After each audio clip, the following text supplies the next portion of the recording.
Following the stalled Iran nuclear talks, the IAEA censuring Iran for its failure to explain traces of uranium found at undeclared sites, and Iran turning off 27 surveillance cameras from nuclear sites across the country. Satellite images have now shown Iran reportedly making preparations for a space rocket launch. Israel's Prime Minister Naftali Bennett has said that, quote, Iran's belligerent actions should be a wake-up call for the international community. Our correspondent Jody Cohen has more details. On Tuesday, Iran appeared to be making preparations to launch a rocket into space at Imam Khomeini spaceport. That's the site of a series of previous failed attempts to put a satellite into orbit. While Iran has not commented on a forthcoming launch, in May, its state-run IRNA news agency suggested that the country could have several satellites ready for launch by March 2023, and a Defense Ministry official reportedly recently said that Iran could soon test its new satellite-carrying rocket.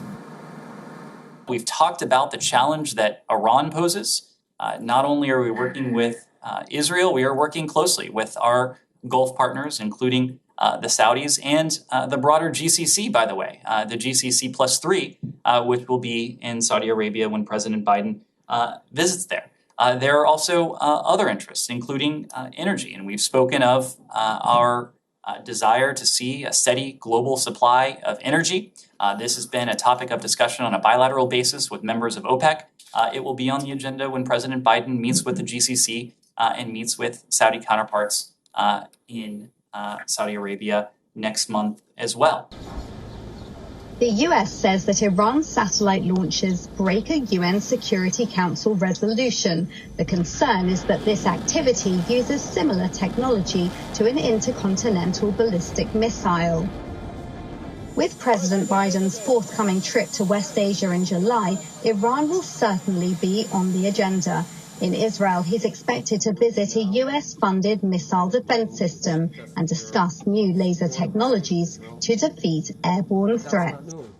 He'll also focus on regional cooperation with the virtual I2U2 summit, including Israel, India, the US and UAE, as well as the annual Gulf Cooperation Council +3 summit in Saudi Arabia, where a joint infrastructure to defend against Iran between the Arab countries and Israel is likely to be discussed. Meanwhile, EU Commission President Ursula von der Leyen had a meeting with Prime Minister Bennett in Israel. The two leaders discussed Iran and Israel agreeing to cooperate on exporting natural gas to Europe via Egypt. Bennett welcomed the EU's recent decision to censure Iran at the IAEA and stressed the need for the international community to take further action to prevent Iran from achieving nuclear weapons. Israel and at times the US are thought to be behind covert measures that have held back Iran's nuclear ambitions in the past, and both have left open the possibility of a preemptive strike to stop Iran. However, in Bennett's meeting with von der Leyen, he called for Iran's actions to be met with clear and strong consequences, increased pressure and holding Iran accountable at the UN Security Council. This is Jody Cohen for WION World is One. WION is now available in your country. Download the app now and get all the news on the move.